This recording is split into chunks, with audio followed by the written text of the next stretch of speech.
2시부터 김기정 국가안보전략연구원 원장님의 사회로 2022년에 한반도와 동북아 주제로 토론이 진행될 예정입니다. 많은 성원 부탁드립니다. 먼저 김기정 국가안보전략연구원 원장님의 인사 말씀이 있으시겠습니다. 네, 안녕하세요. 국가안보전략연구원장 김기정입니다. 저희 전략위원회에서 하고 있는 주요 행사들 중에 아마 가장 의미가 있고 중요한 행사가 GIS 글로벌 인텔리전스 서밋이라는 그런 국제 행사인데요. 12월 13일부터 개최해서 오늘이 이제 4월 제 마지막 날입니다.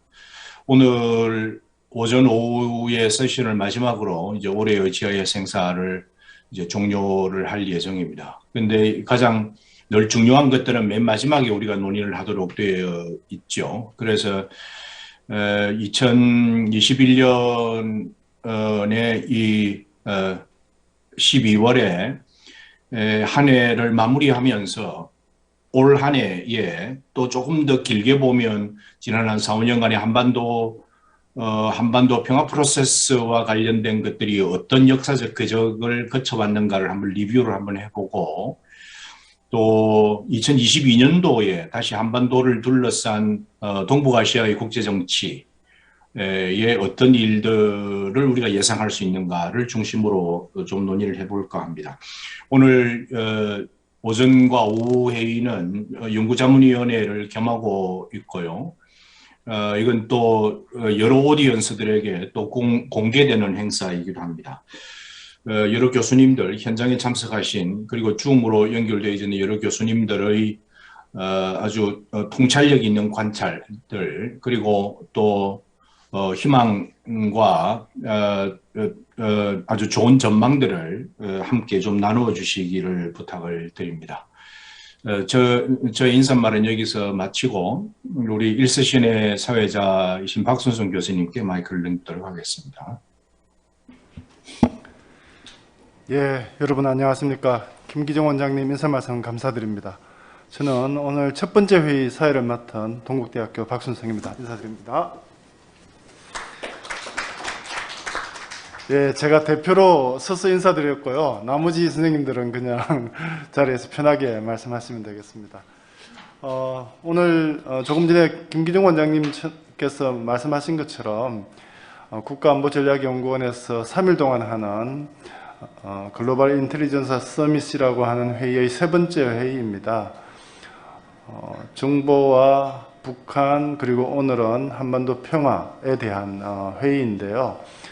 오전에는 한반도 평화 프로세스에 대해서 어떤 평가를 내릴 수 있으며 또 앞으로 우리에게 주어진 과제는 어떤 것인가에 대해서 여러 전문가 선생님들의 말씀을 듣도록 하겠습니다. 오늘 초청되신 전문가 선생님들은 국가안보전략연구원의 연구 방향과 그리고 국가안보전략에 대해서 기본적인 방향을 설정해 하는데 도움을 주시는 국가안보전략연구원 자문위원 선생님들이 있습니다. 제가 오늘 말씀해 주실 분들을 간단하게 소개해 드리고요.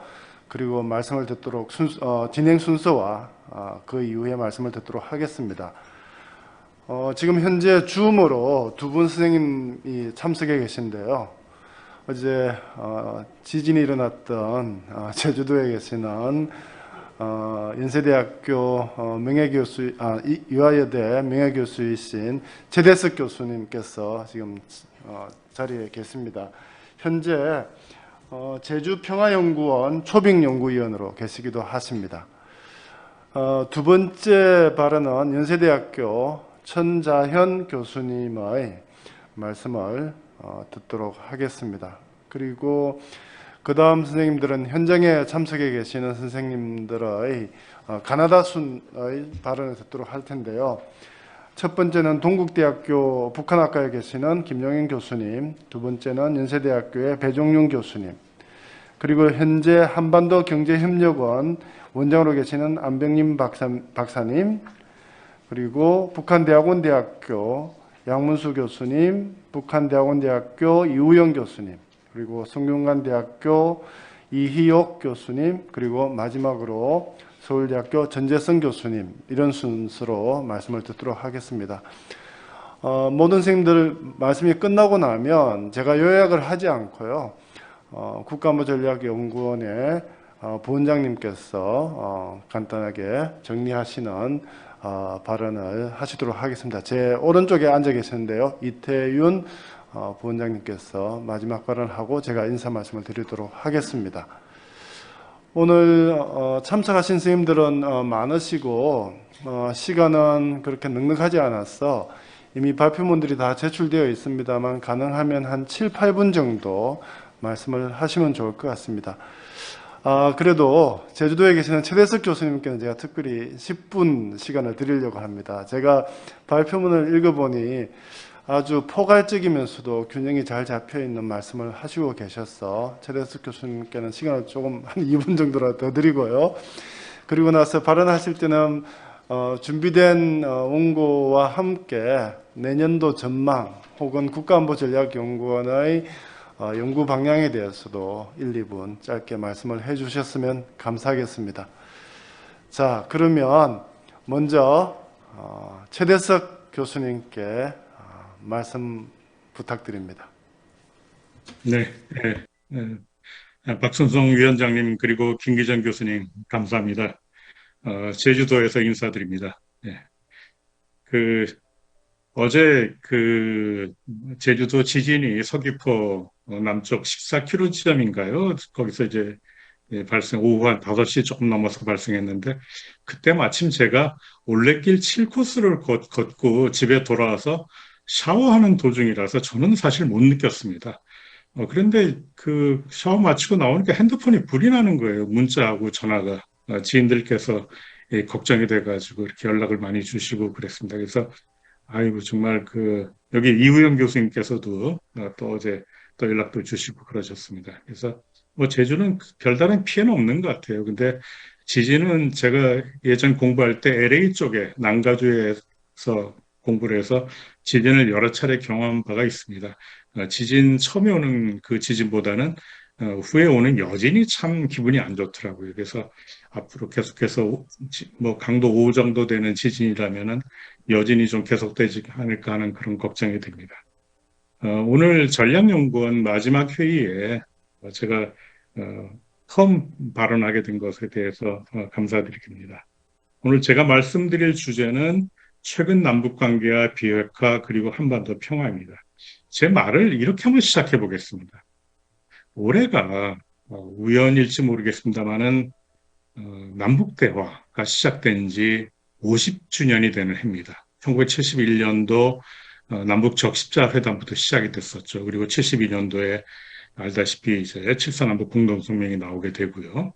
또 그런가 하면은 1991년 지금 이 무렵에 소위 말해서 남북 기본합의서가 채택이 됐습니다. 30주년이 되는 해입니다. 기본합의서. 그 이후에 여러 가지 정상회담 비롯한 남북관계 발전도 있었고 또 퇴보도 있다가 그랬습니다만은 제가 드리고자 하는 말씀은 우리가 남북대화, 분단된 건 70년 넘었지만 대화가 시작된 지 50년이 지났는데도 불구하고 남북관계는 크게 보아서 답보 상태입니다.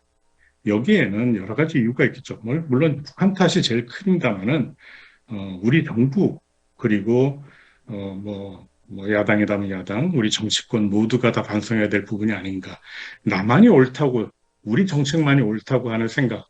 그것이 결국에 보면 지난 50년을 답보하는 데 큰 영향을 준 것이 아닌가 하는 그런 생각을 하게 됩니다.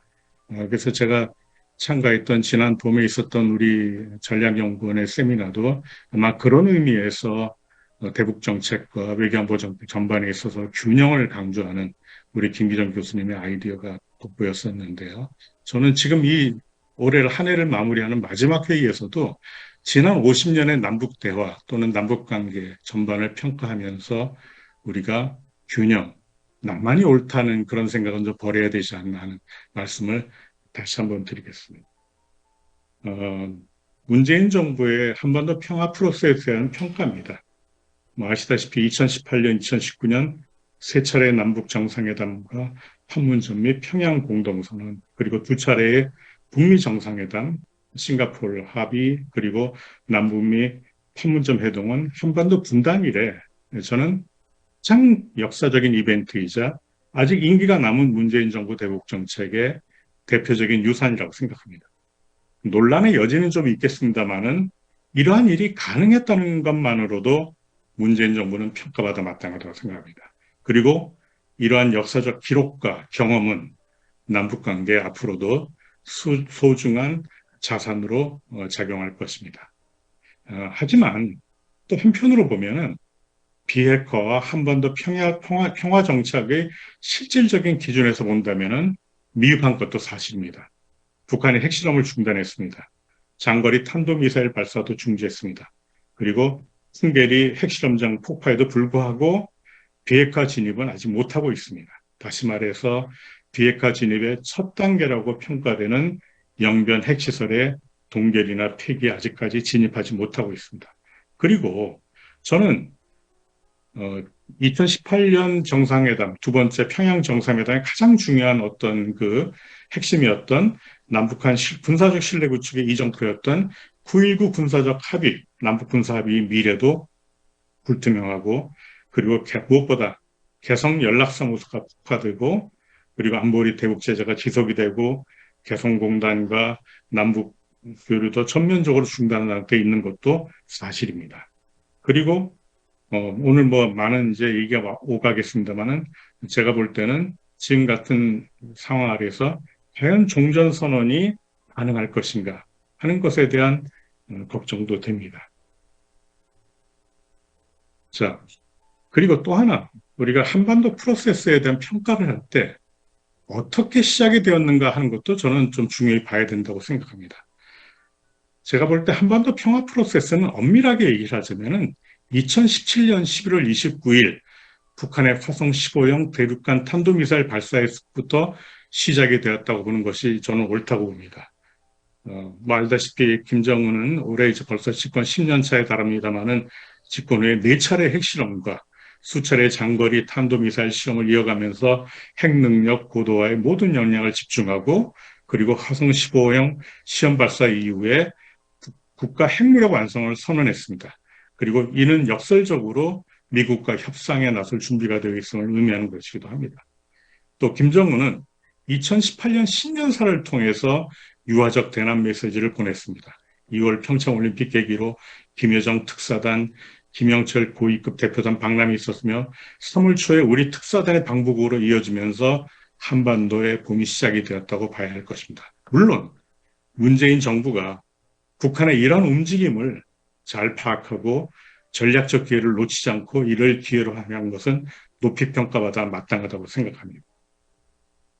뭐 시간이 없기 때문에 뭐 북미 정상회담이라든가 이후 과정은 좀 생략하겠습니다만은 저는 어쨌든 간에 문재인 정부가 저는 많은 것을 했다고 봅니다. 하지만은 내심 임기 중에 비핵화에 있어서는 영변 핵시설 폐기 과정에 진입하는 것하고 한반도 평화체제 구축에 있어서 종전선언을 목표로 했습니다만은 제가 볼 때는 하노이 노딜 이후에 이 모든 것은 중지가 되고 중단이 되고 지금도 임기 말에 와서 지금도 어떤 이런 것을 추진할 수 있는 어떤 동력은 상당 부분 상실됐다고 보는 것이 냉정하게 보는 제 판단이라고 봅니다. 자, 그러면은 저는 어쨌든 간에 현재 가장 큰 문제점은 뭐냐, 한반도 평화 프로세스의 문제점은 한반도 평화 프로세스에도 불구하고 북한 비핵화의 출구가 보이지 않는다는 것입니다.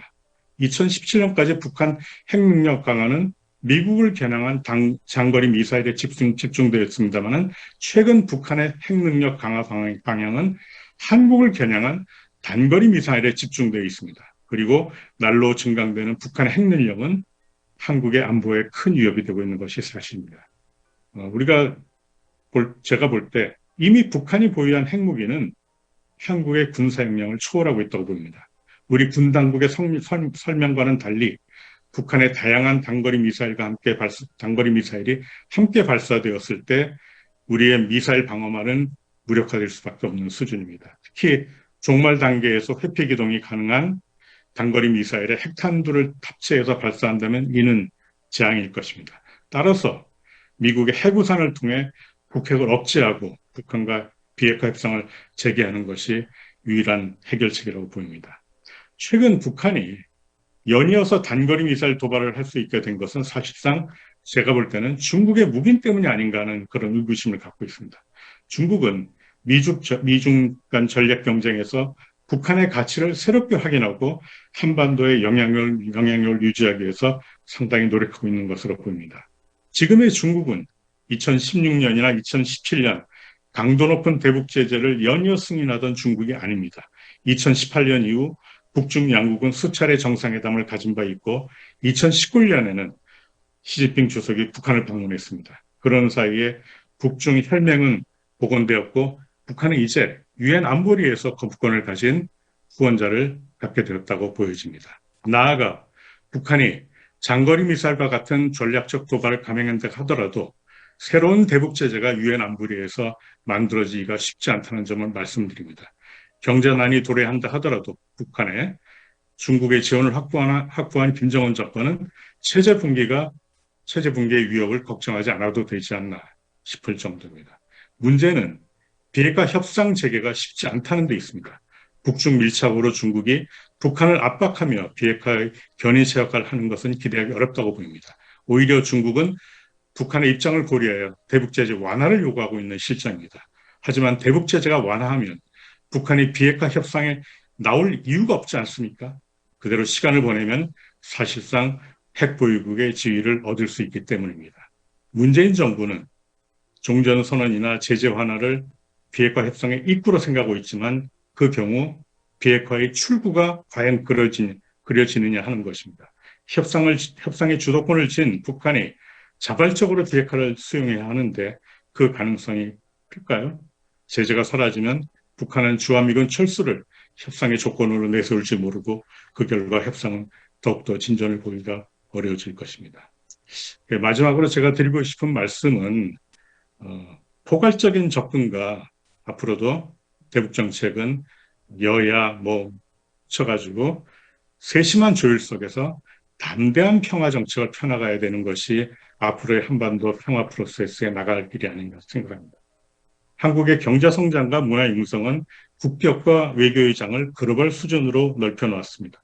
하지만 역대 우리 정부는 문재인 정부뿐 아닙니다. 모든 역대의 정부는 어떻게 보면 북한 문제만 해결되면 모든 문제가 해결된다는 착시 현상에 사로잡혀 있었습니다. 남북 대화에 집착하는 한국 정부는 북한이 역으로 이용하기가 용이합니다. 최근 북한이 비핵화 협상의 전제 조건으로 제재 완화를 주장하고 종전선언의 전제 조건으로 여러 가지 미중 기준을 제시하고 있는 이유도 마찬가지라고 봅니다. 북한과 의미 있는 대화를 하기 위해서는 남북 관계에만 집착해서는 안 될 것입니다. 한반도를 둘러싼 주변 환경을 먼저 변화시킴으로써 한국의 유리한 전략적 환경을 조성해야 합니다. 특히 북한 문제에 관한 미중 양국의 협력을 이끌어내야 합니다. 참 어려운 일입니다. 아직도 우리 사회에는 안미경중, 즉 안보는 미국과 경제는 중국과라는 사고가 팽배합니다. 그러나 한중 간 경제협력의 성격은 점점 상호 보완적인 영역은 줄어들고 경쟁적인 영역이 늘어나고 있음을 보고 있습니다. 중국을 올바르게 바라보면서 한미동맹을 강화하고 다시 한미동맹을 넘어서 다양한 국가들과의 공조를 통해서 북한 문제에 관한 중국의 시각을 바꿔나가야 할 것입니다. 마지막으로 과거의 틀에서 벗어나 포괄적인 관점에서 한국의 국가 이익을 극대화할 수 있는 평화 정책을 기획해야 된다고 봅니다. 한국이 보유하고 있는 외교적 자산, 국방력 그리고 경제력을 잘 조율하며 정책 효과의 극대화를 추구해야 할 것입니다. 어떻게 남북 대화와 경제 협력을 극대화하며 평화를 만들어갈 것인가? 어떻게 동맹 정책과 국방 정책을 조율하며 평화를 지켜갈 것인가? 어떻게 비핵화와 평화 체제를 선순환 구조로 연계하며 주변국 협력을 전개할 것인가? 그리고 마지막으로 굉장히 중요한 얘기입니다. 어떻게 북한 인권을 개선하며 북한의 지속 가능한 발전을 가능케 하여 한반도에 항구적인 평화를 정착시킬 것인가? 이상의 질문에 우리가 공통된 해답은 구할 수는 없지만 적어도 한반도의 평화로운 한반도의 미래를 위해서 섬세하면서도 포괄적인 담대한 평화 정책을 우리가 추진해야 할 것으로 보입니다. 제가 입이 좀 말라가지고 말이 좀 좀 서툴었습니다. 양해해 주시기 바랍니다. 네, 이상 제 토론 마치겠습니다. 감사합니다. 예, 최대석 교수님, 감사드립니다. 오늘 저희들이 다룰 주제에 대해서 아주 포괄적이면서도 기본 방향을 혹은 고민해야 될 지점들을 잘 짚어주신 말씀 같습니다. 좋은 연언 말씀으로 생각합니다. 그 다음으로는 천자영 교수님 말씀을 듣도록 하겠습니다. 네, 안녕하십니까. 천자연입니다. 먼저 직접 자리하지 못해서 죄송하다는 말씀 드리고요. 국가안보전략연구원의 가장 큰 행사 GIS에서 인사드리게 돼서 굉장히 영광으로 생각합니다. 소개해 주신 박순성 위원장님 그리고 김기정 원장님께 다시 한번 감사의 말씀을 드립니다. 워낙 최대석 교수님께서 전체적인 평가를 다 해주셔서 이제 발제문에 있는 내용들은 가능하면 자세한 것들은 생략하는 게 좋을 것 같고요. 그래서 그냥 전체적인 의미, 추진, 경과를 봤을 때는 사실 판문점 선언, 싱가포르 공동 성명 등의 눈에 띄는 성과들이 있었지만 그 이후에 하노이에서 이제 제2차 북미 정상회담, 스톡홀름 실무 협상 등이 성과 없이 종료가 됐고 남북 관계도 교착된 상태에서 그 이후에는 사실은 합의를 이행하는 후속 조치나 추가 협상 등이 이루어지지 않고 있는 게 지금의 한반도 프로세스의 상황인 것 같습니다. 저는 국제정치를 공부하니까 국제정치와의 연동 필요성에 대해서 좀 말씀을 드리고 싶은데요. 이제 관계를 촉진하는 역할의 커넥터가 있을 것이고, 이제 그또 반대의 역할, 좀 방해하는 스포일러나 디바이더로 좀 나눠서 우리가 정책적으로 접근할 필요가 있다라는 생각을 하는데요. 처음 이제 첫 번째 그런 주요 행위자라면 미국을 좀 이야기하고 싶습니다. 종전협정의 사실 주요 행위자이기도 하고 특히 중요한 이유는 북한이 주요한 협상 상대라고 인식하고 있기 때문에 사실 그런 이상은 미국과의 정책 조율이 굉장히 필요한 상황이고요.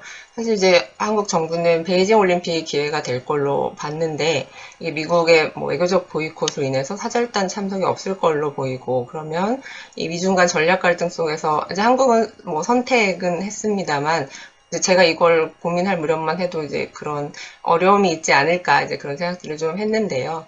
이제 종전선언 추진을 사실은 그 베이징 올림픽에서 이렇게 평화라는 화두, 종전 그렇게 해서 하려는 구상이 있었을 것 같은데 이제 그게 현실적으로 좀 어려워 보이고 이런 경우는 굳이 무리하게 어떻게 하기보다는 좀 유연하게 대처하는 자세가 필요하지 않나라는 생각을 좀 하고 있습니다. 특히 미국의 국내 정치적 상황도 우리가 좀 이제 이런 프로세스 추진에 있어서 고려해야 하지 않을까 하는데요.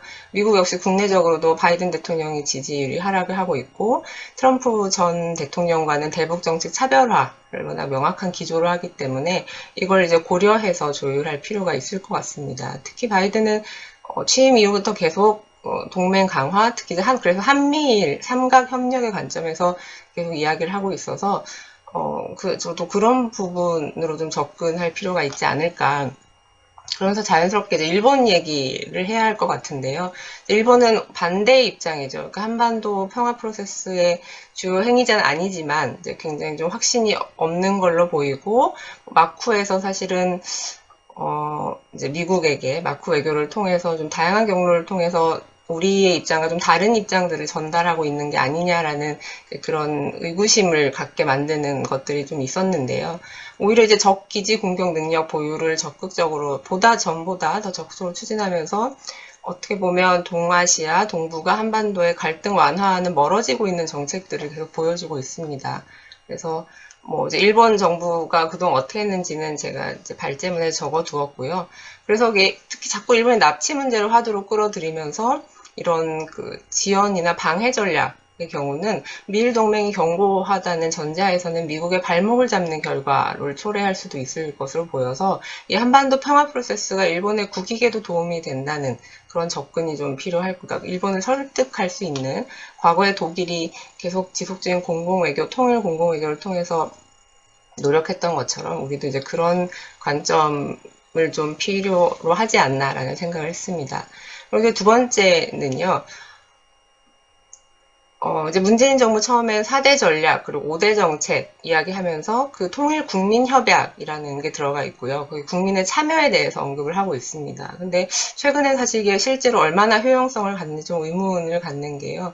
그러니까 정전이나 종전 의미 차이를 모르는 국민이 대다수고, 이렇게 이제 종전 논의가 활발함에도 불구하고, 오히려 이걸 뭐 국내 정치의 진영 갈등으로 그냥 보는, 그래서 또 비슷한 얘기 하나보다 그런 식으로 보는 관점들도 있어서, 게다가 이제 젊은 세대, 20, 30대들한테는 과거처럼 반드시 통일돼야 한다, 하나 민족이다라는 그런 당위론 같은 정체성은 굉장히 희박한 걸로 이제 익히 알려져 있죠. 그래서 근데 이들의 관심이나 동의가 없이는 한반도 평화 프로세스 추진은 오히려 향후에 사회적 분열을 가속화할 가능성이 있기 때문에 우리가 하고 있는 한반도 평화 프로세스가 실제로 어떤 이익이 되는지 국민들을 설득하는, 정보를 제공하는 과정이 필요할 것 같습니다.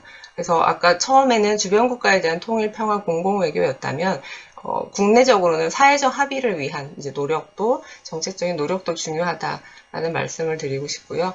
이제 포스트 코로나 시대라는 표현을 많이 쓰지만 아직 포스트는 아닙니다만, 코로나 시대라고 했을 때 이제 남북 협력 어떤 가능성이 있을까 굉장히 제한적인데요.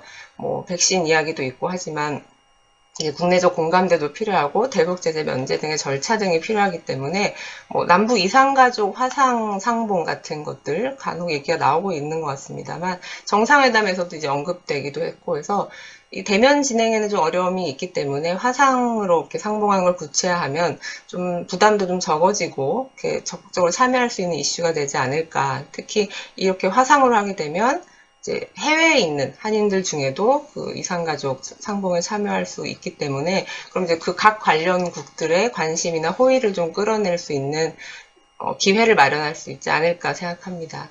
그래서 2022년에는 여러 좋은 연구들 계속 하시겠지만, 저는 이제 한일 관계 계속 좋지 않은 상황에서 한일 관계만 양자 관계를 두고 연구 과제를 진행하기에는 여러 가지 제한 상황들이 있을 걸로 생각돼서요. 오히려 좀 큰 틀에서, 그러니까 포용적인 이제 소다자주의랄까요? 그래서 한미일, 한중일 그런 관점에서 이제 접근을 해보면 어떨까. 그래서 이 협력 제한을 가장하는 가장 큰 원인이 한일 간의 불신이기 때문에 뭐 과거사 문제 포함해서 한미일 협력의 차원에서 이걸 좀 포용의 관점에서 소다자주의로 접근하면 실제적인 전략, 정책 전략 플러스 우리가 이제 내재하고 있는 신뢰 문제, 기억, 뭐 집단 기억, 트라우마 같은 것까지 포함해서 다학제적인 연구가 되지 않을까 하나 말씀드리고요. 두 번째는 아예 이제 갈등이라는 걸 키워드로 삼아보면 글로벌, 우리 지역, 국내 굉장히 갈등의 시대인 것 같습니다. 그래서 문화에 따른 갈등 접근, 뭐 혹은 국가에 따른 갈등 접근이나 뭐 관리 해결 방법도 다를 것이고요. 그래서 그거 갈등이란 키워드만 갖고 한번 연구를 해보면, 특히 이제 당장 해결이 안 될 것 같은 갈등에 대해서도 이걸 어떻게 지금 상황이나마 유지하나, 어떻게 갈등을 관리하나도 문화적이거나 국가적으로 굉장히 다르게 접근하고 있기 때문에 이걸 상대국을 이해하는 이제 그런 접근 방법에도 도움이 되지 않을까 해서 이 두 가지를 내년도에 뭐 이렇게 과제로 좀 제안드리는 바입니다. 네, 감사합니다. 예, 천자현 교수님 감사드립니다. 다음으로는 동국대학교 김용인 교수님 발언을 듣도록 하겠습니다. 네, 동국대 북한학과 김용현입니다. GIS 행사 마지막 날인데요. 김기정 원장님께 감사드립니다. 이런 좋은 장소에서 코로나 어려운 상황에서도 행사를 할 수 있다는 것 자체가 쉽지 않은 일이었을 것 같은데요. 감사드립니다. 그 최대석 교수님께서 기조연설을 사실 해주셨기 때문에 대체로 할 이야기는 다 끝내신 것 같습니다. 그래서 제가 생각하는 거 한두 가지만 좀 말씀을 좀 드리는 것으로 제 토론을 하도록 하겠습니다. 저는 2018년 체제란 말을 쓰고 있습니다. 2018년 체제가 굉장히 그 이전과 구별되는 그 분기점이라고 생각을 저는 하고 있습니다. 물론 지금 현재 약간 일시적인 후퇴 또는 뭐 일시적이란 말을 괄호로 칠 수도 있지 않을까 생각도 듭니다만, 그러나 이 후퇴가 저는 완전히 과거를 역전하는 쪽으로 가지는 않는 그 2018년 체제라고 저는 보고 있습니다. 그래서 2018년 체제의 등장이라고 하는 것 자체가 저는 매우 큰 의미가 있다라는 말씀을 우선 드리고 싶습니다. 최대석 교수님도 말씀하셨지만 2018년 체제의 중요한 특징은 북미 차원에서는 북한의 모라토리움이 저는 어쨌든 유지되고 있다는 것 자체가 매우 크다고 의미가 크다고 생각을 하고 있습니다. 물론 단거리 미사일 발사랄지 이런 것들이 일부 있었지만, 그러나 전체적으로 보면 북한의 모라토리움이 매우 북한의 경제적인 어려움이나 또는 여러 차원에서 어려움들이 과거보다 심각한데도 불구하고 유지되고 있다는 것. 그러니까 과거의 북한의 대응 방식과는 전 다른 그런 핵실험이랄지 ICBM 발사가 이루어지지 않고 있는 현재의 상황에 대해서 저는 굉장히 중요한 그 평가를 하고 있습니다. 그 다음에 2018년 체제의 특징은 남북 차원에서는 9.19 군사합의서가 작동하고 있다는 것입니다. 물론 북한의 단거리 미사일 발사도 남북 관계에 영향을 아예 안 주는 건 아닙니다만, 어쨌든 휴전선 그리고 NLL 선상에서의 군사적 긴장은 확실히 약화가 됐습니다. 제가 볼 때는 이런 경우가 한반도의 분단사에서 몇 년간에 걸쳐서 이렇게 큰 군사적 충돌이 할지 또는 돌발적, 우발적인 큰 사고가 없는 기간이 저는 크게 보면 별로 없었던 기간이 이번 기간이 아닌가 하는 생각이 듭니다. 2018년 이후인 것 같은데요. 어쨌든 남북 차원에서의 군사합의서의 작동은 저는 매우 큰 의미가 있고, 여기에 대한 평가는 저는 충분히 저는 해야 된다고 봅니다. 다만 이제 말씀들이 있었지만 일시적 후퇴라고 하는 부분에 대한 고민입니다. 실제 북미 남북 관계가 지금 작동하지 못하고 있다라고 하는 부분은 공통된 판단인 것 같고요. 이것을 이제 어떻게 다시 그 자동차로 치면 앞바퀴가 저는 북미 관계라고 보고 뒷바퀴를 남북 관계라고 봅니다. 그래서 이 앞뒤 바퀴가 사륜구동으로 가야 되는데 이것을 어떻게 가게 하느냐는 문제에 대한 고민인 것 같습니다.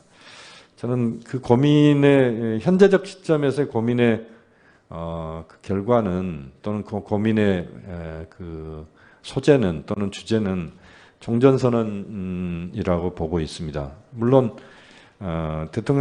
문재인 대통령께서 당신의 임기 안에 종전선언을 하고 싶은 의지와 욕망은 저는 분명히 있다고 보고, 또 그런 점에 대해서 뭐 여러 가지 갑론을박이 있을 수 있지만 저는 이 종전선언에 대한 부분을 저는 중요하게 봐야 된다고 봅니다. 그러니까 이 자체가 어떤 정치적 선언의 의미를 넘어서기는 어렵지만 징검다리로서 저는 비핵화 문제랄지 또는 남관계의 부분들 여러 가지 것들을 이어주는 데 있어서 이 종전선언이 역할을 분명히 할 수 있다라고 보고 있습니다. 또 이 종전선언 정도의 소재 말고는 지금 현재 상태에서 남북 북미 차원에서 또는 동북아 차원에서 할 수 있는 게 저는 없다고 봅니다. 그렇게 보면 이 종전선언에 대한 부분을 이것이 현재 쉽지 않다 또는 종전선언에 무슨 의미가 있느냐라고 하는 접근은 굉장히 저는 수동적 접근이라고 보고 있습니다. 그래서 이 부분에 대해서 좀 더 긍정적인 측면과 또 새로운 모색들을 해야 된다고 봅니다. 물론 지금 이제 베이징 동계올림픽에 미국을 포함한 몇 개 국가의 외교적 불참이라고 하는 것들이 있지만 저는 그것이 곧 종전선언을 어렵게 한다고 보지는 않습니다. 왜냐하면 베이징 동계올림픽은 종전선언과 관련된 게 아니죠, 사실은. 종전선언을 위한 하나의 장을 베이징 동계올림픽에서 만들려고 했던 것이기 때문에 그 장 자체가 하나 없어졌다고 해서 종전선언이 어렵게 됐다라고 이야기하는 것은 저는 모르겠습니다. 물론 개연성들은 있지만 꼭 그렇게 우리가 논리적으로 정리할 부분은 아니라고 봅니다. 그래서 여전히 저는 종전선언이 우리가 현 상태에서 한반도 비핵화 평화체제 프로세스 또 남북관계를 풀어가는 데 있어서 종전선언 문제에 대한 고민을 저는 해야 된다라고 저는 생각하고 있습니다.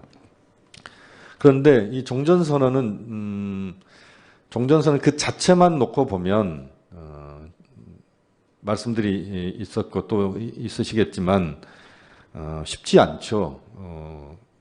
그래서 이 종전선언 문제는 저는 몇 가지 키워드와 함께 고민을 해야 된다고 보고 있습니다. 하나는 백신 협력이고 베이징 동계올림픽은 뭐 약간 지금 좀 어려운 국면인 것 같습니다만 한미 군사훈련 문제 그리고 부분적인 제재 해제 또는 유예 뭐 이런 것들과 연계시켜서 종전선언 문제를 봐야 된다고 봅니다. 특히 저는 백신 협력이 매우 중요하다고 보고 있는데요. 북한을 백신 후진국으로 남겨놓고 있는 상황에서는 저는 북미 관계, 남북 관계의 한 발짝의 진전도 저는 불가능하다 그렇게 생각하고 있습니다. 그러니까 이 대규모 백신 협력과 종전선언 문제, 한미 군사훈련 문제, 또 부분적인 좀 나아간다면 부분적인 제재 해제 문제랄지 이런 것들이 함께 고민되면서 종합적으로 좀 검토되고 그래야만 종전선언 문제도 풀리는 것이고 백신 협력도 풀리고 한미 군사훈련 문제에 대한 북한의 또는 미국의 또 한국의 입장들도 좀 조정이 되지 않을까 하는 생각을 갖고 있습니다. 그렇게 보면 저는 종전선언 문제에 대한 것은 여전히 현재 살아있다고 보고 대규모 백신 협력, 특히 저는 뭐 한 3천만, 5천만 명분의 백신이 전 북한에 갈 수 있는 구조를 과거 캐도식 그 한반도 에너지 개발 기구와 비슷한 형태의 국제적 컨소시엄 또 국제기구가 포함된 그런 컨소시엄의 형태로 가는 게 필요하다고 보는데 그러한 것들을 잘 조정해 나간다면 종전선언 문제에 대한 접근도 저는 가능하지 않을까 하는 판단을 하고 있습니다. 제 발표는 이상 마치겠습니다. 감사합니다. 예, 김영인 교수님 감사드립니다. 다음으로 연세대학교 배정용 교수님 부탁드립니다. 예, 감사합니다. 한반도 평화 프로세스 관련한 코멘트들은 많이 반복될 것 같고 그래서 저는 조금 다른 내용 한 가지만 좀 말씀드리고 싶습니다. 이 한반도 평화 프로세스에 대해서 문재인 정부 임기 내에 일정한 많은 시도들을 했고요.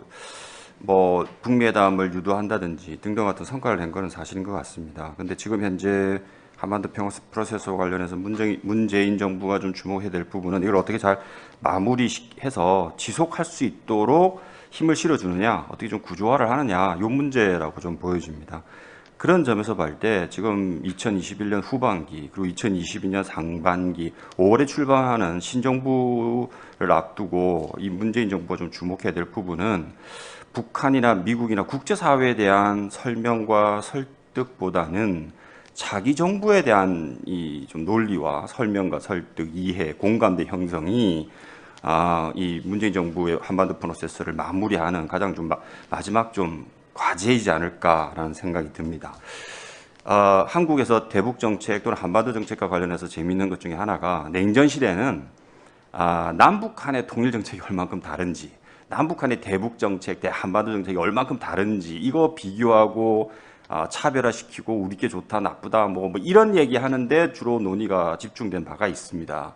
그런데 민주화 거치고 특히 2000년 남북 정상회담 한 이후부터는 어떻게 된 것인지 한국 정부 사이의 대북 정책이 얼만큼 다른지 요거 주목하는데 거의 뭐 모든 에너지가 집중되는 듯한 양상이 벌어졌고요. 새롭게 정부가 시작하는 정부의 입장에서는 이거 차별화시키고 우리가 얼만큼 좋은지 나쁜지 이거 주목하는데 에너지 쓰고 시간 쓰고 결국 신정부 출범하는 한 1년 정도는 뭐 이거 얼만큼 다른지 주목하는데 좀 시간을 낭비한 듯한 그런 낭상이 반복되어 왔습니다. 근데 재밌는 것은 그렇게 시큰 욕을 하면서 새롭게 출범한 정부가 5년 지나면 또 똑같은 거의 비슷한 이유로 또 욕을 먹고 비판받는 이런 악순환이 반복되고 있는 점이라는 것입니다. 근데 이걸 그만큼 이제 이 정도 했으면 좀 많이 한 것 같고요. 이제는 좀 그런 그 쳇바퀴 돌듯한 악순환에서 좀 반복되는 악순환에서 좀 벗어날 때가 되지 않았나라는 좀 생각이 듭니다. 그런 점에서 문재인 정부가 이 한반도 평화 프로세스를 좀 마무리 짓는 하나의 단계는 차기 정부에 대해서 얼만큼 공감대를 형성하도록 노력하고 이해를 시키고 이게 지속될 수 있도록 다시 원점으로 돌아와서 다시 이야기하기보다 좀 더 요 기존에 있는 단계에서부터 좀 앞에서도 시작되는 이런 좀 문제에 좀 초점을 맞춰주면 좋지 않겠나라는 생각을 하게 됩니다. 그래서 차별성을 부각시키기보다는 좀 서로 공통점 찾고 서로 거부하기보다는 수용해 가는 이 문제에 좀 집중을 하도록 문재인 정부가 차기 정부에게 좀 집중을, 그게 차기 정부가 되었던 정권이 되었던 좀 주목해야 되지 않을까 하는 생각이 듭니다. 왜냐하면 제가 아까 잠깐 말씀드렸습니다. 이게 여야 간의 정권 교체건 보수 진보 간의 정권 교체건 물론이거니와 한 민주당 정권 안에서 또는 보수 정권 안에서의 대통령이 바뀔 때마다 더 신랄하게 이런 비판과 그 문제 제기하는 상황이 생깁니다. 근데 한 5년을 지나고 보면 그게 거의 다시 또 뭐가 얼마큼 달랐을까라고 하는 좀 반성을 하게 됩니다. 그런 데서 본다면 결국 시간만 낭비한 게 아니라 에너지만 낭비한 게 아닌가라는 좀 자기 반성을 좀 할 필요가 있다는 좀 생각이 들고요. 이런 점에서 좀 제가 하나 말씀드리고 싶은 것은 남북한 관계에 있어서 또는 북한 핵 문제 등등에 있어서 한국의 대북 정책 또는 한국의 대한반도 정책이 일종의 좀 말씀드리면 독립 변수와 같은 아주 결정적인 변수의 지위를 좀 상실한 듯한 양상이고 이게 좀 구조화되어 가고 있는 듯하다라고 하는 게 조금 걱정이 됩니다. 즉 문재인 정부 초반에 한반도 평화 프로세스 제시하고 북미 회담 유도하고 한 것은 상당히 성과가 있었습니다. 근데 결국 지금 현재 종전 선언의 주도도 일종의 한국의 움직임, 한국의 결정이 뭔가 한반도 상황을 변화시키기 위한 하나의 독립 변수로서 역할할 수 있도록 아이디어를 내고 주도한 것은 사실인데 결과적으로는 다시 북한의 선택, 미국의 판단, 동조 여부 이런 것들이 일종의 독립 변수적인 상황이 되어버렸고 한국의 정책은 하나의 상수처럼 이렇게 좀 자리매김해 버린 것 같습니다. 근데 이게 한국의 대북 정책, 대한반도 정책에서도 좀 반복되고 있는 게 뭐냐면 주된 논리가 북한이 하면 우리가 하겠다라고 하는 이런 논리 구조를 많이 가지고 있습니다. 북한이 뭘 하면 핵을 포기하면 우리가 뭘 한다. 북한이 뭔가 선언을 하면 우리가 하겠다. 이런 구조가 설득력이 있는 부분이 있기도 합니다만 이런 논리가 계속 구조가 집착이 되면 결국 한반도 문제 해결의 스포트라이트는 북한이 받지 한국이 받는 게 아니라는 거죠. 한국은 상수처럼 되어 있어서. 그러니까 계속 북한이 뭘 할 건지만 전 세계 언론이 찾아보는 집중하는 이런 양상의 구도가 좀 구조화되는 거, 요거 조금 걱정이 된다라고 하는 것이고요. 그래서 요 논리를 한국이 할 테니 북한이 좀 하라, 한국이 할 테니 뭘 하라라고 하는 그런 구조로 조금만 틀어서 보며 결국 한국이 좀 국제사회 스포트라이트를 받을 가능성이 좀 크지 않을까, 좀 이런 생각을 하게 됩니다. 그래서 비록 그 내용에 있어서 우선순위 있어서 한국 보수 진보의 차이에 논점이 있다 하더라도 이런 구조, 즉 한국이 움직일 테니 북한이 따라오라든지 한국이 움직일 테니 미국이 동조하라든지 이런 식의 좀 접근 방식에 대한 공감대는 좀 맞췄으면 좋겠다. 그리고 이 부분에 대해서 한반도 평화 프로세스와 연관지어서 문재인 정부가 좀 마무리를 했으면 좋겠다라고 하는 점, 좀 설득을 시키고 이해를 시키는 점에 초점을 맞췄으면 좋겠다는 점 좀 말씀을 드리고요. 2022년 그 국가안보전략연구원의 연구 과제로서 하나 좀 말씀드리고 싶은 것은 양안 문제와 관련한 한국의 좀 접근 방안, 대응 전략에 대한 것들을 좀 정리를 하고 요거를 학계나 언론과 오피니언 리더들에 대한 공감대 형성에 좀 주력했으면 좋겠다라는 좀 말씀을 좀 드립니다. 그러니까 어쨌든 양관계에 대한 긴장도가 높아지면 결국 무력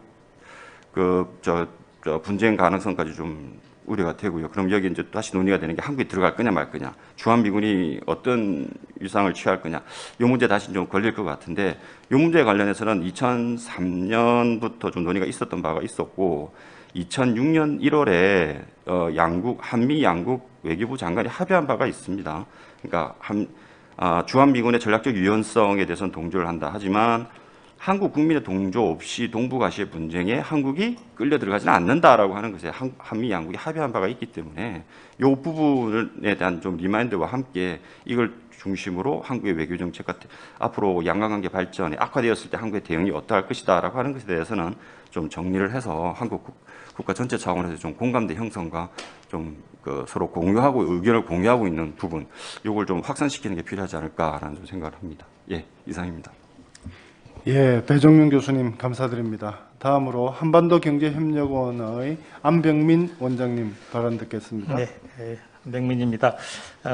최수석 교수님께서 그 모두 발언에서 아주 거의 정리를 잘 해주셨기 때문에 저는 뭐 간단히 종전선언 문제에 대해서 좀 말씀을 드리고자 합니다. 그 불안정한 그 휴전 체제를 이제 항구적인 평화 체제로 전환시키는 것이 이제 당면과제라는 것을 우리가 다 알고 있는데요.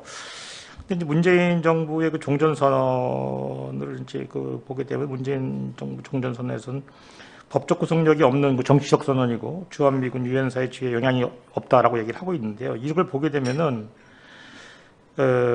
종전선언을 해도 정전선언이 그냥 그대로 남게 됩니다. 정치적으로는 종전인데 법적으로는 정전인 상태가 된 거죠. 그래서 이게 그 한반도에서 이제 이걸 전쟁을 끝났다라고 한다면은 정치적 종전인데 법적으로는 또 이게 정전 상태가 유지되는 것이거든요. 그래서 이걸 어떻게 정리할 것인가 이 가장 큰 문제라고 봅니다. 그래서 또 한국 전쟁을 끝내자라고 하게 되면 이건 여러 번 얘기가 있었던 거고요. 그래서 이런 것들에 대한 좀 정확한 이런 그 내용이 좀 더 보충이 돼야 되지 않을까 생각을 하고 있고요. 그다음에 정부가 설명한 종전선언 그 취지를 보게 되면 북한이 우려하는 그 안전보장 문제가 상당 부분 그 해소될 수 있기 때문에 비핵화 협상에 도움이 될 수 있다라고 얘기를 합니다만은 종전선언이 없을 때도 유엔사 해체를 북한이 주장해 왔는데 북한이 유엔사 변화가 없는 종전선언을 과연 받아들일 것인가라는 이런 문제가 분명히 있습니다.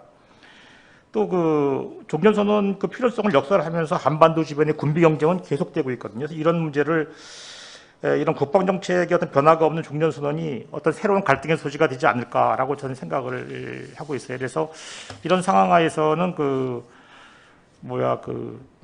한반도 평화협정이랑 비핵화를 동시병행적으로 하는 이런 협상이 필요하다고 보거든요. 그래서 이런 것들이 앞으로 좀 내용이 좀 많이 좀 이게 좀 보완이 될 필요가 있지 않나. 그래서 이런 것들에 대한 말씀을 좀 드리고 싶고요. 그다음에 과제 제안은 지금 저는 그 신자원전쟁 극복을 위한 경제안보 로드맵 이런 연구가 필요하지 않나. 왜냐하면 지금 이게 계속 문제가 되는 것이 지난번 2019년도 일본이 그 상계 물질 수출 규제한 거 그 문제가 있었고 최근에 이제 요소수 문제가 이런 게 있긴 있었는데 이거 말고도 지금 기술 패권 경쟁이 강화되고 불확실성이 이제 상시화되고 이제 코로나가 되면서 그다음에 이제 글로벌 그 공급망 교란이 일어나는 이런 상황에서 우리가 이런 그 공급망 안정을 위한 대형 매뉴얼이나 로드맵 작성이 필요한 그런 시점이 아닌가. 그래서 이런 것들이 이제 그 주요 전략 원료라든가 소재 부품, 최종 생산물 단계에서의 공급망 리스크에 대한 분석이 필요하고 국내 지원 방안이나 국제 협력 방안이 좀 필요하다고 봅니다. 여기서 우리가 좀 주의 깊게 볼 것은 이게 우리가 중국에서 지금 이 문제가 생긴다고 해서 지금 우리가 우리 국내에서 생산은 도저히 불가능한 이런 품목들이 너무 많기 때문에 이런 새로운 공급지 이전이나 확보 대안으로 이게 어떤 동남아나 이렇게 이전하는 것보다도 가까운 쪽에 있는 이걸 이제 니어쇼링이라고 하는데 북한 쪽 이런 지역을 대상으로 어떤 이런 새로운 이런 공급지를 확보하는 이런 방안을 한번 우리가 진지하게 좀 지금 고민할 필요가 있지 않나. 그래서 이런 것들은 이제 이 공급망, 글로벌 공급망 관련돼서 이제 이 유관 국제기구 기관들이 이런 연구를 많이 하고 있고 이런 경험들이 있으니까 안보전략 영역이 갖고 있는 이런 여러 가지 다른 기관이 없는 이런 맨파워나 이런 걸 같이 활용한다고 하게 되면은 협동연구로 산업연구원이나 대경제연구원 이런 쪽까지 공동으로 이 어떤 경제 안보 로드맵 이런 것들을 작성하는 게 지금 가장 제일 필요한 연구가 아닌가 해서 내년에는 이런 연구가 좀 이루어졌으면 좋겠다라고 생각을 합니다. 이상입니다. 예, 안병민 원장님 말씀 감사드립니다. 다음으로는 북한대학원 대학교의 양문수 교수님 발언 부탁드립니다. 예, 감사합니다. 예, 이런 자리에서 발표를 할 수 있게 해주신 우리 김기정 원장님을 비롯한 국가안보전략연구원 모든 분들께 감사를 드립니다. 예, 한반도 평화 프로세스 부분들에 대해서는 앞에 많은 분들이 말씀을 주셨고요. 예, 저는 이제 북한 내부 문제들, 경제 문제들과 관련해서 잠깐 말씀드리고 내년도 연구에 대한 간단한 제안들을 드리기로 하겠습니다. 그러니까 전반적으로 이제 지금 최근 북한이 보인 행동들 중에서 이제 뭐 미국에 대한 것이든 이제 아니면은 뭐 남한에 대한 것이든 뭐 이중 기준 문제를 내세우면서 상당히 경직적인 부분들은 보입니다. 근데 또 하나의 부분들은 그러니까 군사적인 행동들을 보면은 물론 남한에 대한 뭐 그림 미사일 부분들이 나옵니다만은 사실은 바이든 정부 출범을 전후한 시기에서 뭐 여러 가지 이제 그 북한의 행동에 관련된 이제 예상들이 나왔었죠.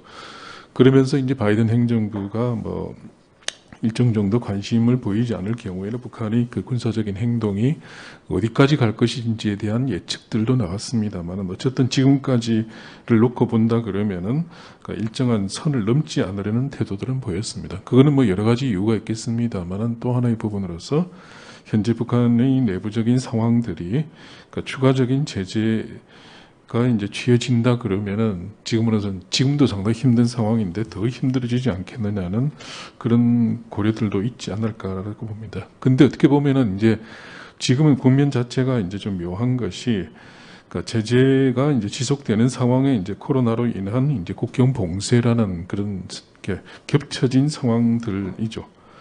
근데 이제 뭐 아까 우리 김용현 교수님 백신 문제의 뭐 중요성 강조를 하셨습니다만 저도 뭐 200% 공감을 합니다. 그러니까 북한 입장에서는 지금 뭐 코로나 방역이 모든 것에 우선하는 그러한 그 국가적인 과제이기 때문에 뭐 북한 입장에서는 뭐 남한 미국뿐만 아니라 모든 그 대외적인 관계의 문제도 이제 사실은 뒷전을 몰렸고 경제도 사실은 마찬가지라고 봅니다.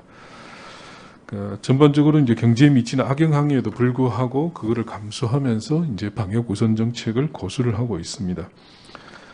그러니까 물론 이제 뭐 약간 미시적으로 본다 그러면은 올해와 작년은 조금 차이가 있습니다. 작년 같은 경우는 정말 그러니까 방역의 모든 것을 다 쏟아부으면서 그리고 약간 좀 그 허둥지둥되는 부분들도 나옵니다만은 올해는 뭐 약간의 피로감들도 있고 그래서 방역 기조가 그러니까 작년보다는 조금 완화가 됩니다. 그럼에도 불구하고 여전히 방역 우선 정책입니다. 일각에서는 이제 코로나 방역 우선 상황이라는 것을 그러니까 일종의 그 과거에 좀 경제난 이후에 시장화가 진전되면서 전반적으로 이제 좀 당국의 입장에서 놓고 봤을 때 기강이 해이해졌다든지 좀 뭐가 풀렸다라는 부분들에 대해서 좀 고삐를 쥘다, 통제를 강화하는 그런 계기로 이제 삼는다는 그러한 측면에서 나쁘진 않다라고 평가를 하고 있는지도 모르겠습니다만 저는 그러기에는 좀 대가가 크지 않은가라고 이제 좀 보고 있습니다. 사실은 경제도 경제입니다만 북한 입장에서는 저는 지금 머리가 아픈 게 바로 사회적인 저는 좀 골칫거리라고 보고 저는 대표적으로 범죄라고 보고 있습니다. 경제가 사실은 좀 어려워지면서 과거처럼 이제 그 아사까지는 안 갑니다. 근데 그게 뭐냐 하면은 중간에 여러 가지 형태의 범죄들이 나타나고 이제 약탈들이 나타나고 물론 아직 조직 범죄까지는 안 나타날 수는 있겠습니다만 전반적으로 범죄가 늘어나면서 이게 또 다른 고민거리를 좀 낳고 있는 부분들이라고 봅니다. 경제 상황은 당연히 올해도 안 좋고 뭐 올해도 10중 8구 뭐 마이너스 성장입니다. 다만 이제 작년도의 마이너스 성장이 이제 마이너스 4.5%였는데 올해는 그 정도까지는 안 갈 겁니다. 작년에 뭐 절반 혹은 뭐 그 이하로도 축소될 것으로 보이고요.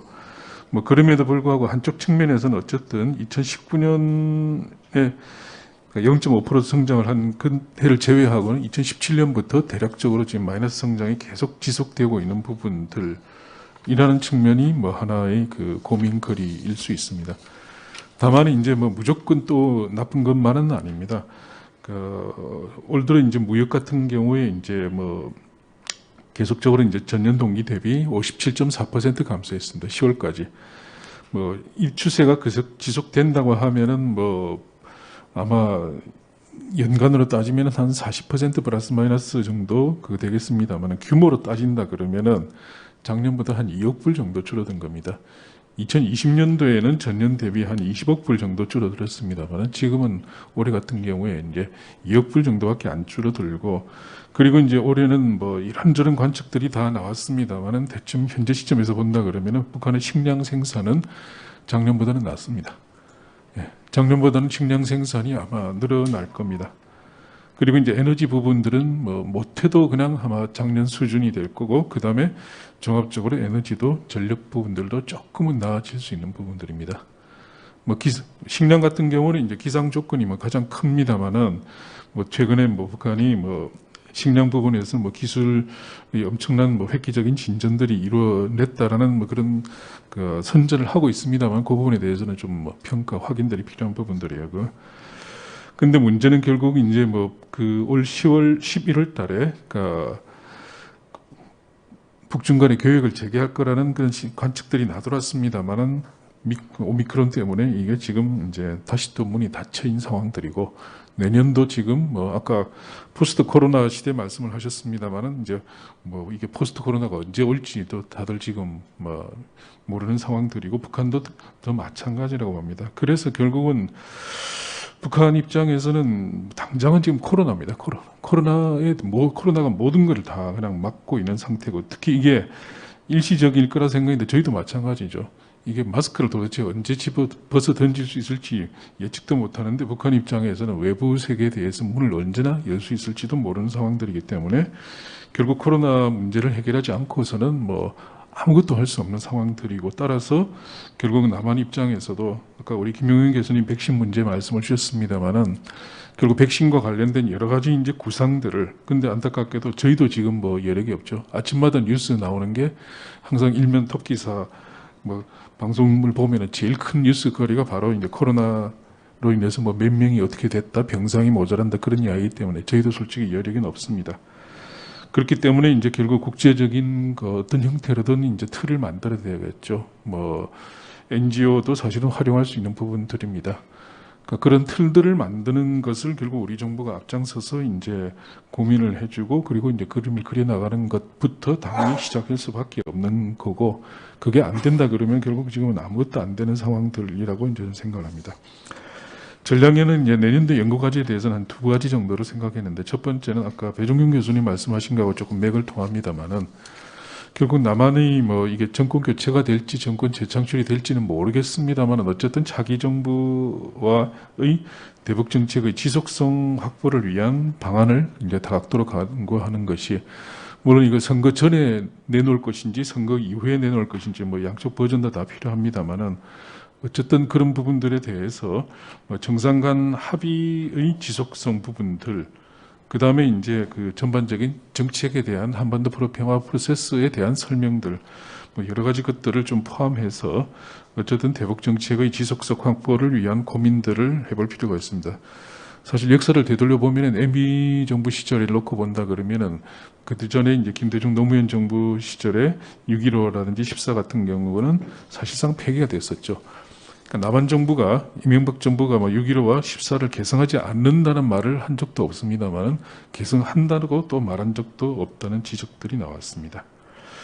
두 번째는 아까 안병희 박사님 말씀하신 거하고도 좀 연관됩니다만은 그러니까 전반적인 그 글로벌 공급망뿐만 아니라 그 뭐 기후 위기, 보건 위기, 재난 재해, 뭐 4차 산업혁명, EGS 경영 같이 그러니까 한국 사회가 오늘날 직면하고 있는 이 글로벌 이슈들 이런 것들이 되게 갑자기 뭐가 확 쏟아졌죠. 그러면서 이제 일부에서 이야기하는 뭐 대전환의 위기라고 이야기되는 부분들인데 이런 글로벌 이슈, 한국 사회가 지금 엄청나게 고민하고 있는 이 이슈들은 대북 정책과 과연 무관한 건가?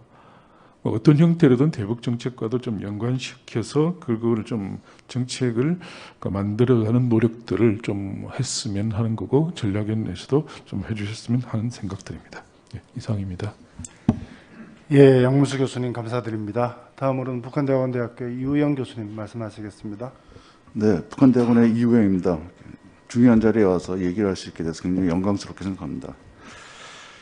간단히 시간이 없기 때문에 몇 가지 말씀드리겠습니다. 저는 일단 기존의 한반도 평화 프로세스 평가에 대해서는 좀 굉장히 성과가 컸다라고 얘기하고 싶어요. 근데 다만 문제는 기대 수준이 너무 높은 거고 이건 정부 쪽에서도 그랬고 우리 사회에서도 그런데 마치 한반도 평화 프로세스가 5년 안에 해결될 것처럼 얘기들을 해왔다는 거죠. 그러니까 5년 안에 해결 안 되더라도 굉장히 가시적인 것들이 많이 일어날 수 있을 것처럼 기대 수준을 높여놨기 때문에 상대적으로 굉장히 저평가받을 수가 있는데 그거는 양쪽에 다 잘못이 있다고 보고 있어요. 예컨대 9.19 군사합의에 대해서 많은 전문가들이 사문화됐다고 막 얘기하고 지난번에 뭐 3주년 됐을 때도 그 얘기하는데 냉정히 보면 굉장히 그전하고 달라졌거든요. 분명히 GP가 다시 건설된 것도 아니고 어쨌든 부분적으로 한 번 정도는 더 나갔다는 거죠. 한반도 평화 프로세스는 장기적으로 가야 될 과제들인데 그걸 가지고 마치 그 가만히 서 있으면 퇴보한 것처럼 얘기하는 것이 문제가 아니었는가 이렇게 보고 있어요. 분명히 평화적 수준은 한 단계 높아졌다. 아주 적게 보다 반보는 높아지지 않았냐 이런 생각을 보고 있다는 거죠. 근데 그런 것들이 비판하는 사람도 그렇고 혹은 주도했던 사람들도 역시 문제가 있지 않았나 이런 생각이 들고, 다만 이게 조금 더 나갈 수 없었던 거에 대해서 좀 반성을 해봐야 되는데, 우리가 이 한반도 문제 모든 거에 대해서 잘못했다 그러면 굉장히 좋은 거 하나 있는데 북한 탓하면 됩니다. 그냥 북한 때문에 했다라고 얘기하는 거죠. 만병통치약처럼 북한의 행위를 가지고 하는 것인데, 일단 우리가 뭘 잘못했는지 좀 보아야 되겠다. 저는 9.29 합의서부터 하노이 불발까지의 한 반년 기간 동안에 우리 정부 정책했던 것들, 9.29 합의에서 우리가 뭘 안 한 건 없는지에 대해서 좀 생각해 봐야 되는데, 그건 덮어놓고 가는 경우가 있어요. 저는 그 6개월이 우리 정부에서 굉장히 크게 잘못했던 기간이라고 보고 있고, 어쨌든 조금 더 나갈 수 있는 굉장히 황금 기간을 뭐 한반도 평화로서 바로 해결되지는 않겠지만 갈 수 있는 중요한 기간을 놓쳤다라고 그러더라고요. 뭐 이게 일부 핵심에 있었던 사람들 표현을 좀 빌자면 진짜인지 안 진짜인지 모르겠는데, 왜 이렇게 헤매고 그때 기다리고 있었냐 그랬더니 좀 더 완벽한 골 찬스를 기다리고 있었다 이렇게 하더라고요. 그건 세레모니를 위해서 기다렸던 것이 아니냐라는 거. 어쨌든 조금 더 진전할 수 없었던 것에 대해서는 자성이라든지 성찰은 분명히 필요하다. 그래서 다음 단계에 정부가 누가 되든지 뭘 하게 될 때 굉장히 필요한 반면 교사가 될 것이다. 뭐 대외적으로 얘기 안 한다 그래도 대내적으로도 굉장히 검토를 해봐야 되는데, 북한 탓과 미국 탓과 중국 탓만 하고 있는 것은 문제가 아닌가 이런 생각이 들고 있습니다. 그다음에 그거 연결돼서 앞으로 어떻게 해야 되겠는데, 저는 좀 근본적인 질문을 하고 있는데, 왜냐하면 한반도 핵 문제라는 거와 평화를 어떤 관계를 가질 것인가라는 것입니다. 그러니까 비핵화를 우리가 지금 평화와 등치시키는 경향들이 있는데, 그 등치가 되겠냐라는 생각이고, 좀 굉장히 재밌게 보는 것은 북한의 핵 문제 해결을 위해서 할 수 있는 방안에 대해서, 그래서 강경론자들은 뭐 예컨대 쉽게 해서 제재를 더 강화시켜가지고 하자는 입장과, 좀 유화론자들은 교류협력을 통해 가지고 북한하고 진전된 관계를 하면서 해결할 수 있다라고 얘기를 하는 것이 굉장히 차이가 있는데, 공통점은 지금까지 그거 다 해봤는데 다 효과가 없었다는 겁니다. 양쪽 다. 북한 문제 해결이 핵 있는 북한이랑 어떻게 살겠냐 이런 얘기 하시는 분들이 있는데, 핵 있는 북한이라는 길게 30년이고 짧게는 20년 동안 살고 있습니다. 이미 핵 있는 북한하고 살고 있는 것이고, 그럼 핵 있는 북한하고 살면서 훨씬 우리가 더 비평화적이 됐냐 이런 얘기죠. 우리의 안보 불안이 더 커졌냐, 냉정히 한번 더 따져보자는 거죠. 그럼 북한이 핵 문제 해결을 위해서는 북한이 핵을 해결해야 되는데, 우리가 원하는 것이 북한의 핵 문제 해결인지 한반도 평화 정책인지가 근데 맞물려 있는 문제가지만 그게 등치라는 거에 대해서는 저는 회의적으로 보고 있다는 것이죠. 그러면 또 역으로 보면 북한이 핵 문제가 없었던 90년대 이전에는 한반도가 굉장히 남북관계가 평화로웠냐? 그렇지도 않은 거거든요. 그러니까 이제는 북한의 핵 문제 해결해야 되겠다는 것을 마치 도돌이표처럼 20, 30년 동안 얘기하는 것이 아니라, 북한 문제 핵 문제 해결이 과연 가능한가부터 냉정하게 봐야 될 것이고, 그것이 어느 시점에 가능할까를 검토해 봐야 될 것이고, 이거 평화체제와 어떤 관계를 가질까에 대해서 한번 진지하게 고민할 때가 저는 이미 지났다고 보고 있습니다.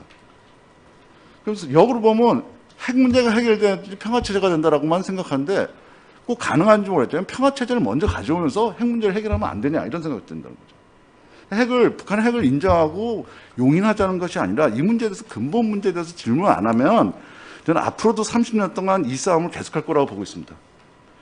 굉장히 문제는 뭐냐면, 진짜로 우리가 북한의 핵 문제를 해결하겠다, 그게 절대 우선순위라고 한다면 저는 좀 죄송하지만 내일이라도 해결될 수 있다고 봐요. 왜? 북한이 요구하는 거 다 들어주면 되거든요. 근데 이 이슈가 아니잖아요. 그러니까 미국이 원하는 걸 왜 그걸 못 해주냐? 그럼 북한에 대해서 뭐 잘못된 메시지를 줄 수가 있다, 일본에 핵무장할 수가 있다. 되게 재밌는 것은 현실 문제 해결과 윤리적 당위성을 뒤섞고 있다는 거죠. 그러니까 이게 북한 문제 해결 안 되는 것은 사실 북핵 문제 해결의 위상 자체가 통일되어 있지 않고 자의적으로 해석하기 때문이라고 보고 있어요. 그래서 그 면에서도 한번 좀 국제적으로도 그렇고 우리 사회 내에서 좀 얘기를 좀 솔직히 해보자라는 생각을 좀 하고 있습니다. 그렇지 않으면 서로 간에 이거는 그냥 정쟁으로서 도구로서 계속 인정할 것이고 계속 반복될 수밖에 없다.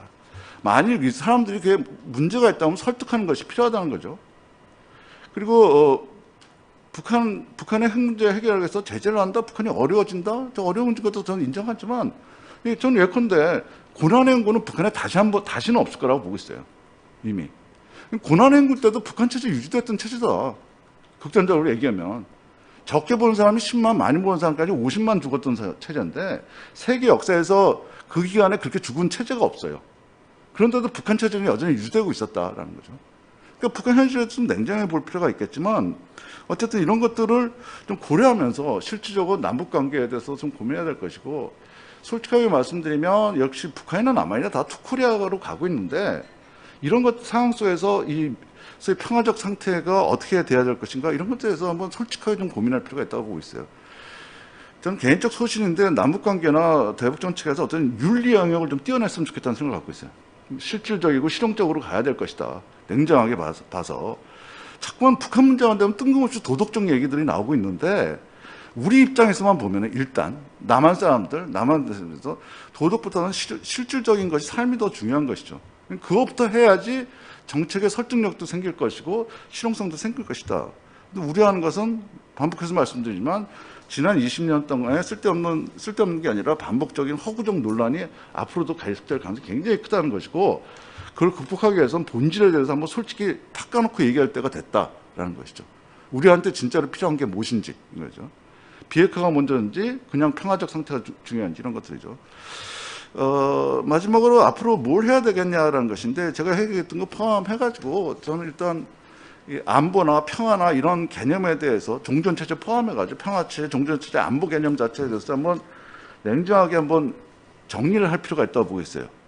우리 사회에서 그 세계사적으로도 그렇고, 그다음에 북한 쪽에서도 굉장히 중요한데, 근데 북한의 통일 방안이 어떻게 바뀌었느냐라는 것이고, 북한의 통일 방안이 굉장히 많이 바뀌고 있는데 그걸 굉장히 우리가 무시하고 있거든요. 그다음에 똑같이 이 표현에서 보면 우리 민족공동체 통일 방안이 여전히 유효한가에 대해서 한번 솔직히 좀 검토할 필요가 있지 않는가 이런 생각합니다. 이런 부분을 포함해가지고 조금 더 적극적인 연구를 하는 것이 필요하지 않나 이렇게 생각하고 있습니다. 이상입니다. 예, 이호영 교수님 감사드립니다. 다음으로 성균관대학교의 이혁 교수님 부탁드립니다. 네,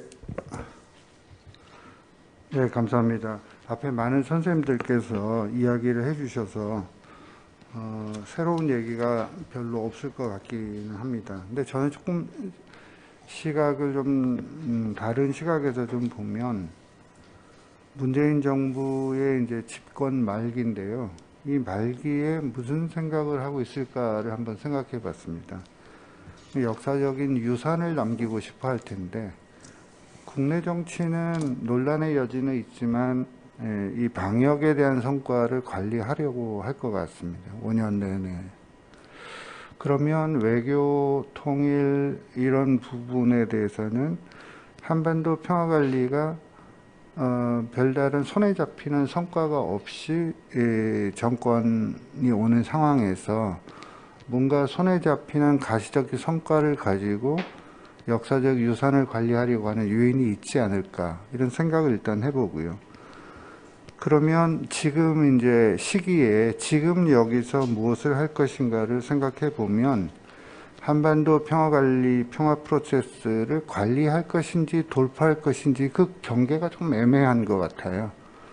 명확하게 관리하려고 하면 이 평화를 제도화하는 데까지만 에너지를 이제 써야 할 것이고요. 돌파를 하려면 이 평화를 공고하는 데까지 가야 될 텐데, 그 경계에 있는 상황인 것 같습니다. 그래서 종전선언이라고 하는 것들을 제시를 한 것 같고요. 종전선언의 해석 문제가 이게 입구론인지 비핵화 입구론인지 아니면 정치적인 의지론인지 이런 이제 논란이 생기는 것 같습니다. 근데 저는 이러한 구도 속에서 북한의 니즈를 아까 양문수 선생님께서도 말씀하셨지만, 저는 북한은 자력경쟁 속에서 정면 돌파를 하는 이 기조를 당분간 바꾸기가 어려울 것 같습니다. 그러니까 대화 국면에 쉽게 나오기도 어렵고 환경이 잘 만들어질 것 같지도 않으면, 북한이 일단 어려운 상황에서 선택하는 것은 자력경쟁을 통한 정면 돌파전을 당분간 유지할 수밖에 없으리라고 생각이 되는데요. 이것은 아마 북한의 입장에서 보면 중국에 대한 학습 경험 같습니다. 중국이 지금 확진자가 20명 넘으면 그 도시 전체에 대한 주민들의 지금 봉쇄가 이루어지고요. 베이징 올림픽, 내년 3월에 열린 전국인민대표대회 이런 데서 위드 코로나를 갈 가능성은 거의 없습니다. 그러면 북한이 참고하는 것들은 중국의 경험을 참고하게 되면 위드 코로나라고 하는 것은 북한에서는 정책의 우선순위에 놓여 있지 않는 것 같습니다. 이 백신 제공 여부랑 상관없이요. 그러면 북한의 문제가 아까 이제 양 선생님 말씀하신 것처럼 이제 삼중고가 있고 이 약탈 경제의 약탈 현상이 심화되는 상황에서 북한이 가장 원하는 것들은 위드 코로나로 가서 북한이 좀 도약의 길을 가는 것보다는 일단 대북 적대시 정책을 해소하는 구체적인 손에 잡히는 정책적 조치를 기대할 가능성이 굉장히 크다고 생각이 되는데요. 저는 그 문제가 제재 문제라고 생각이 됩니다. 그러니까 제재 문제를 빼놓고서 한반도의 상황 관리, 돌파 이런 거는 현실적으로 쉽지 않다고 생각이 되거든요. 아까 이제 최대석 선생님께서 이제 무대에 말씀하신 것처럼 제재가 북한의 어떤 비핵화 출구가 닫힐 것이라고 하는 비관적 전망이 있고요. 또 한편으로는 북한의 입구가 부분적으로는 열릴 수 있다는 전망들을 전 동시에 공존한다고 볼 수 있거든요. 문제는 누가 열 것인가 하는 것입니다. 저는 이 키가 중국이 가지고 있다고 봅니다. 미국은 열 의지가 별로 없죠. 한국은 열 수 있는 수단이 별로 없습니다. 그러면 결국 열 의지가 없는 국가와 열 수단이 없는 국가를 빼놓고 나면 결국 중국이 쥐고 있는데요. 저는 중국이 두 가지 측면이 있다고 생각이 되는데요.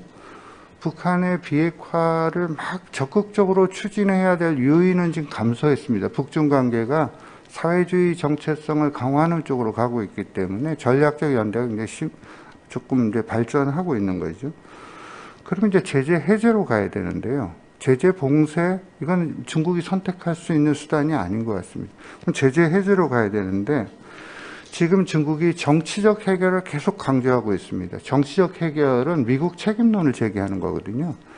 왕이 외교부장, 양재치 이런 분들이 지속적으로 제기하는 것이 정치적 해결의 필요성입니다. 정치적 해결의 필요성은 북한이 핵실험을 하지 않고 대륙간 탄도미사일을 발사하지 않은 이 상황 관리를 너무 값을 쳐주지 않고 있다.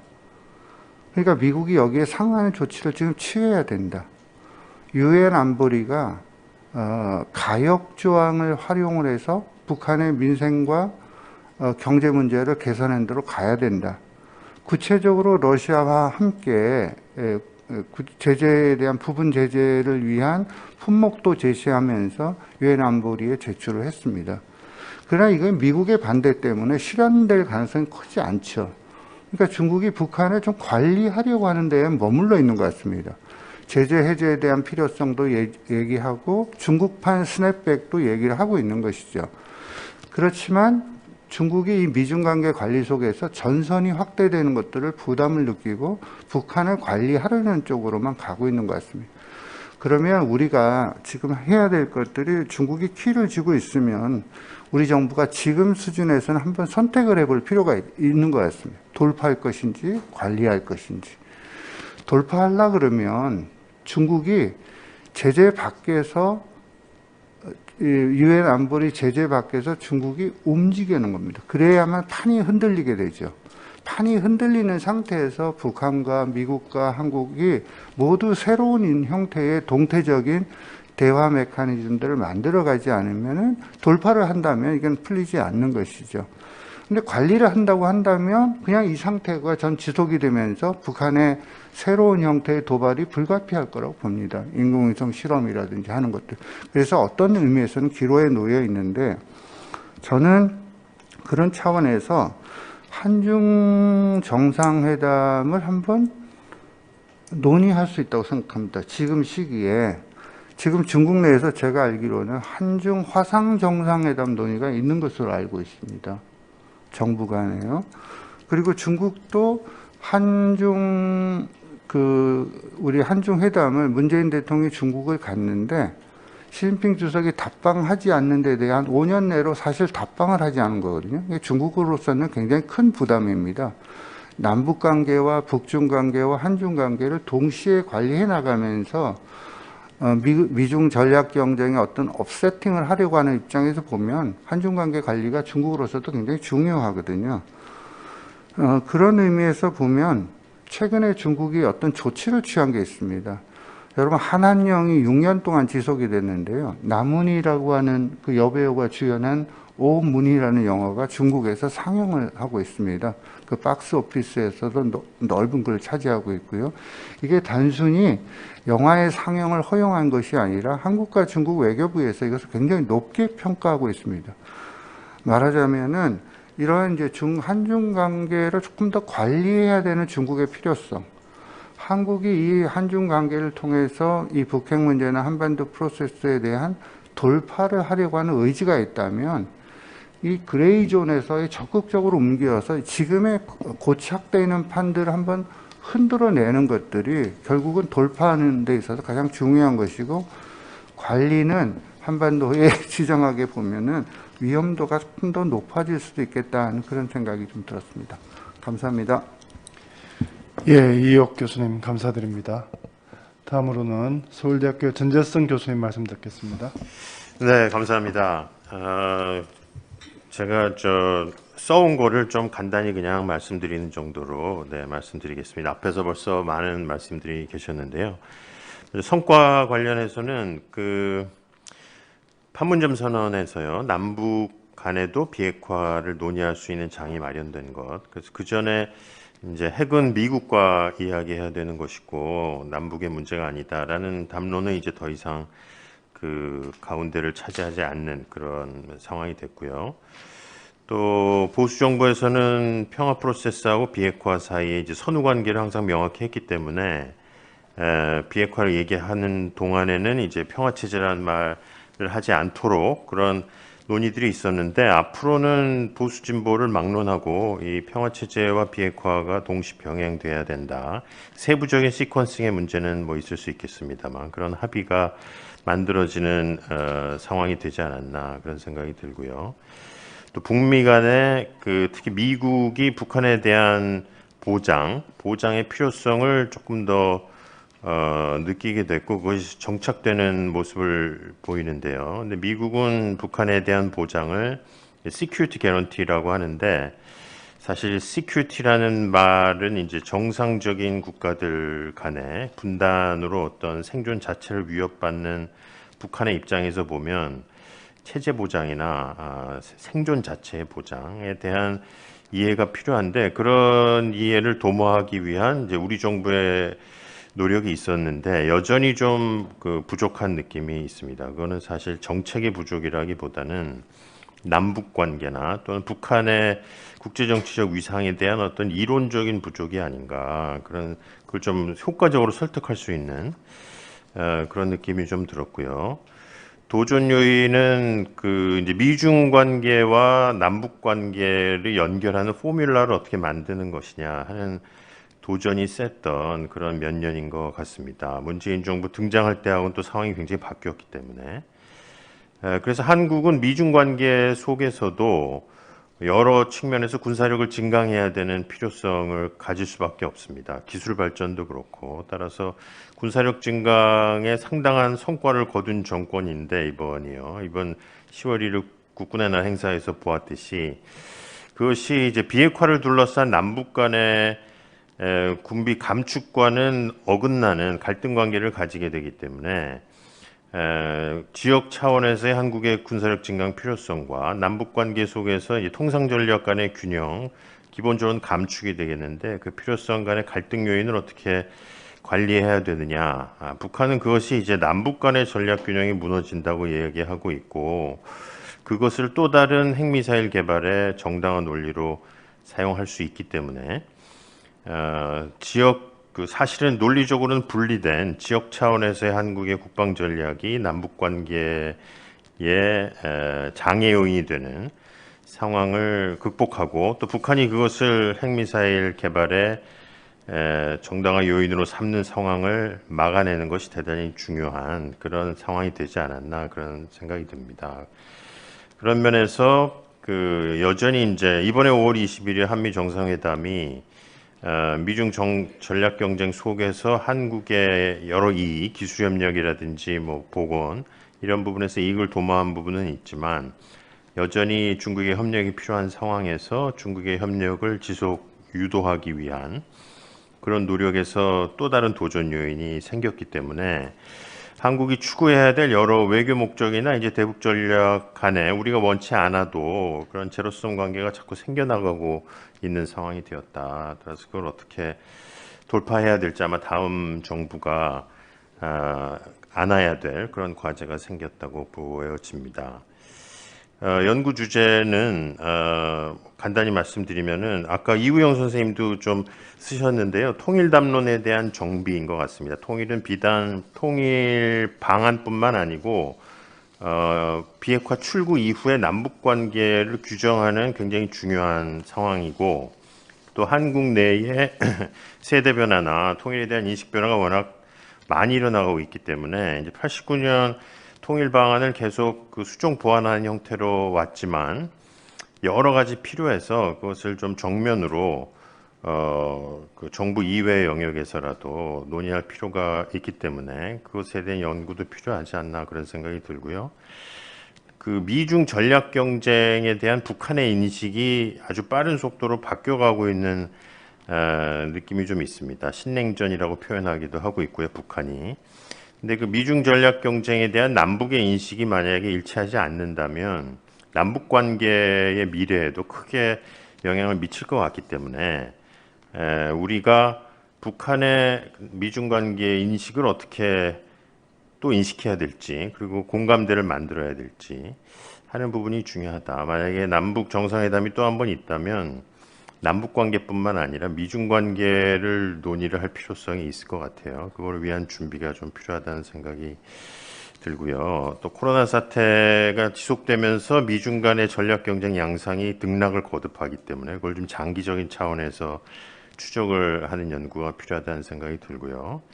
내년은 미국, 중국 다 국내 지형이 굉장히 변화되고 특히 미국에서 바이든 정부가 약화되면 공화당이나 뭐 심지어 트럼프 대통령의 재등장 논의도 나오기 때문에 중간 선거 이후에 미북 관계도 상당히 변화될 가능성이 있잖아요. 그런 면에서 미국의 국내 정치가 굉장히 중요한 변수가 되었다.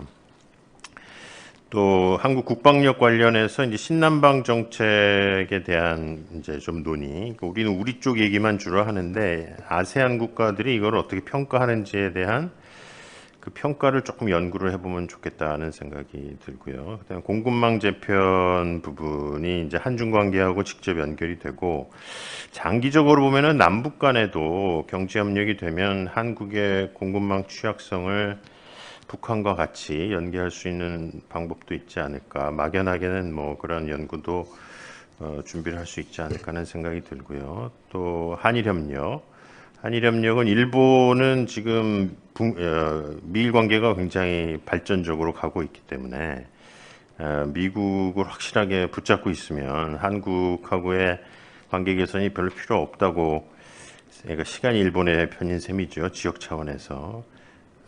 하지만 일본도 우리 남북 관계나 국가안보에 중요한 파트너이기 때문에 협력 방향 연구도 필요하지 않나 그런 생각을 해봤습니다. 네, 이상입니다. 예, 전재성 교수님 감사드립니다. 9분 자문위원님들의 말씀 잘 들었는데요. 상당한 정도의 공감대가 형성되고 있음을 확인할 수 있었습니다. 그러나 또 고민하고 있는 방향은 또 차이가 있죠. 그런 부분에 대해서 저희들이 어떤 부분이 같이 공감대가 있고 또 어떤 쪽으로 서로 차이가 있는지를 서로 잘 인식하면 좋겠다 이런 말씀을 드립니다. 마무리 발언으로 이태윤 부원장님의 말씀을 듣도록 하겠습니다.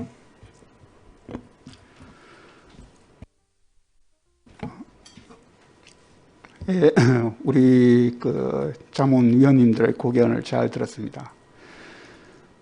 그렇게 길지 않은 짧은 토론 시간임에도 불구하고 문재인 정부의 대북 정책 5년을 굉장히 포괄적이고 압축적으로 잘 평가를 한 것 같습니다. 북한식 표현을 빌자면 잘 총화가 된 것 같습니다. 그리고 현재 그 교착 상태에 있는 남북 관계의 새로운 돌파구를 마련하고 그리고 한반도 평화 프로세스의 그 엔진을 재가동하기 위한 그런 전략적인 고민들을 같이 공유할 수 있었던 소중한 시간이 아니었나 이렇게 평가를 합니다.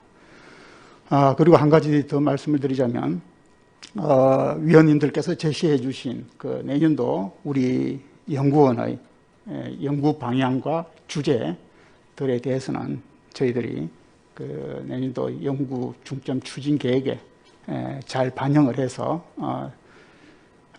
좋은 성과물을 내도록 노력을 하겠다는 말씀을 드립니다. 고생하셨습니다. 예, 이태훈 부원장님 감사드립니다. 오늘 저희들이 한반도 평화 프로세스의 평가와 과제라는 주제로 자문위원님들의 말씀을 들었는데요. 제가 한 2, 3분 정도 마무리 발언을 하는 것으로 오늘 오전 회의를 마치도록 하겠습니다.